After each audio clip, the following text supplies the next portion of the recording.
दर पर आया हूँ साईं देवा, खाली हाथ न लौटाना, देकर आशीष अपना मुझको, मेरा जीवन सफल बनाना। ओम साईं राम।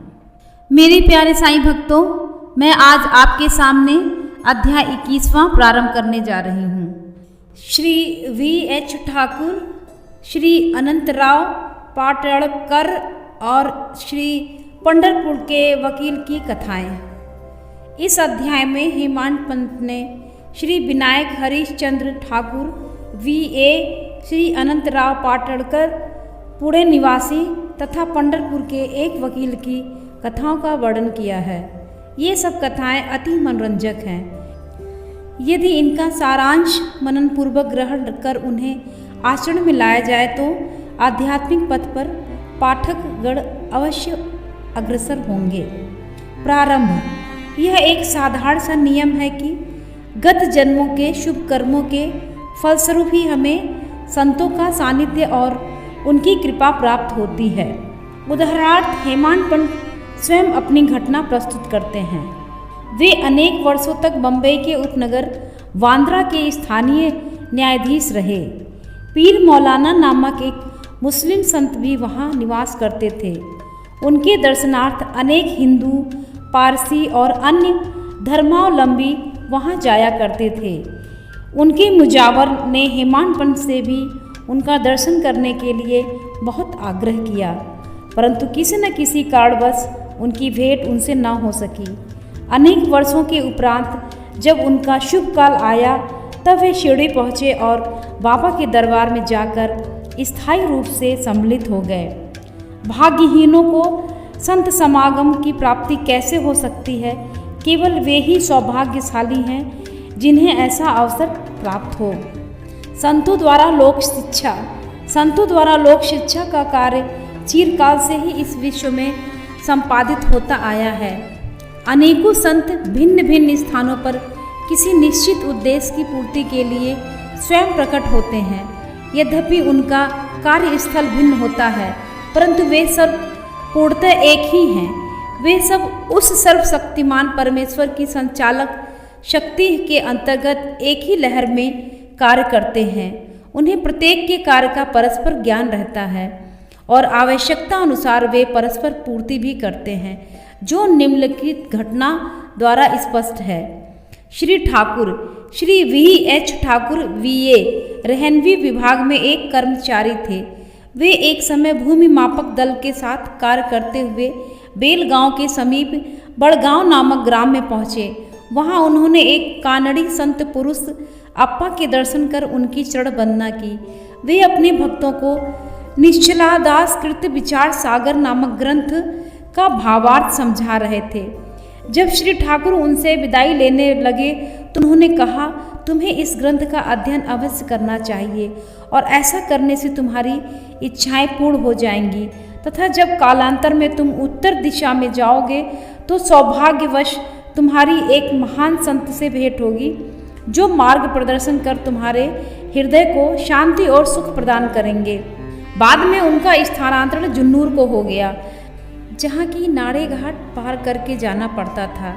वह घाट अधिक गहरा और पार करने में कठिन था, इसलिए उन्हें भैंसे की सवारी कर घाट पार करना पड़ा, जो उन्हें अधिक असुविधाजनक तथा कष्टकर प्रतीत हुआ। इसके पश्चात उनका स्थानांतरण कल्याण में एक उच्च पद पर हो गया और वहाँ उनका नाना साहेब चांदोरकर से परिचय हुआ। उनके द्वारा उन्हें श्री साईं बाबा के संबंध में बहुत कुछ ज्ञात हुआ और उनके दर्शन की तीव्र उत्कंठा हुई। दूसरे दिन ही नाना साहब शिरडी के लिए प्रस्थान कर रहे थे। उन्होंने श्री ठाकुर से अपने साथ चलने का आग्रह किया। ठाणे के दीवानी न्यायालय में एक मुकदमे के संबंध में उनकी उपस्थिति आवश्यक होने के कारण वे उनके साथ न जा सके। इस कारण नाना साहब अकेले ही रवाना हो गए। ठाणे पहुंचने पर मुकदमे की तारीख आगे के लिए बढ़ गई, इसलिए उन्हें नाना साहब का साथ न देने पर पश्चाताप हुआ। फिर वे शिरडी पहुँचे। तब वहाँ उन्हें ज्ञात हुआ कि नाना साहब पिछले दिन ही यहाँ से चले गए हैं। वे अपने कुछ मित्रों के साथ, जो उन्हें वहीं मिल गए थे, श्री साईं बाबा के दर्शन को गए। उन्होंने बाबा के दर्शन किए और उनके चरण कमलों की आराधना कर अत्यंत हर्षित हुए। उन्हें रोमांच हो आया और उनकी आंखों से अश्रुधारा प्रवाहित होने लगी। त्रिकालदर्शी बाबा ने उनसे कहा, इस स्थान का मार्ग इतना सुगम नहीं। कानड़ी संत अप्पा के उपदेश या नाड़ेघाट पर भैंसे की सवारी थी। आध्यात्मिक पथ पर चलने के लिए तुम्हें घोर परिश्रम करना पड़ेगा, क्योंकि वह अत्यंत कठिन पथ है। जब श्री ठाकुर ने सारगर्भित शब्द सुने, जिनका अर्थ उनके अतिरिक्त और कोई न जानता था, तो उनके हर्ष का परावार न रहा और उन्हें कानड़ी संत के वचनों की स्मृति हो आई। तब उन्होंने दोनों हाथ जोड़कर बाबा के चरणों पर अपना मस्तक रखा और उनसे प्रार्थना की कि प्रभु मुझ पर कृपा करो और इस अनाथ को अपने चरण कमलों की शीतल छाया में स्थान दो। तब बाबा बोले, जो कुछ अप्पा ने कहा वह सत्य था। उसका अभ्यास कर उसके अनुसार ही तुम्हें आचरण करना चाहिए। व्यर्थ बैठने से कुछ लाभ न होगा। जो कुछ तुम पठन करते हो उसको आचरण में लाओ, अन्यथा उसका उपयोग ही क्या है। गुरु कृपा के बिना ग्रंथावलोकन तथा आत्मानुभूति निरर्थक ही है। श्री ठाकुर ने अभी तक केवल विचार सागर ग्रंथ में सैद्धांतिक प्रकरण ही पढ़ा था, परंतु उनकी प्रत्यत्तर व्यवहार प्रणाली में उन्हें शिरडी में ही ज्ञात हुई। दूसरी कथा भी इस सत्य का और अधिक सशक्त प्रमाण है। श्री अनंतराव पाटड़कर, पूना के एक महाशय श्री अनंतराव पाटड़कर श्री साईं बाबा के दर्शन के इच्छुक थे। उन्होंने शिरडी आकर बाबा के दर्शन किए। दर्शन से उनके नेत्र शीतल हो गए और वे अति प्रसन्न हुए। उन्होंने बाबा के श्री चरण छुए और यथा योग पूजन करने के उपरांत बोले, मैंने बहुत कुछ पठन किया, वेद वेदांत और उपनिषदों का भी अध्ययन किया तथा अन्य पुराण भी श्रवण किए, फिर भी मुझे शांति न मिल सकी, इसलिए मेरा पठन व्यर्थ ही सिद्ध हुआ। एक निरा अज्ञानी भक्त मुझसे कहीं श्रेष्ठ है।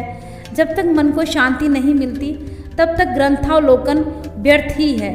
मैंने ऐसा सुना है कि आप केवल अपनी दृष्टि मात्र से और विनोद पूर्वक वचनों द्वारा दूसरों के मन को सरलता पूर्वक शांति प्रदान कर देते हैं। यही सुनकर मैं भी यहाँ आया हूँ। कृपा कर मुझ दास को भी आशीर्वाद दीजिए। तब बाबा के निम्नलिखित कथा कही। घोड़े की लीद के 9 गोले। नवधा भक्ति।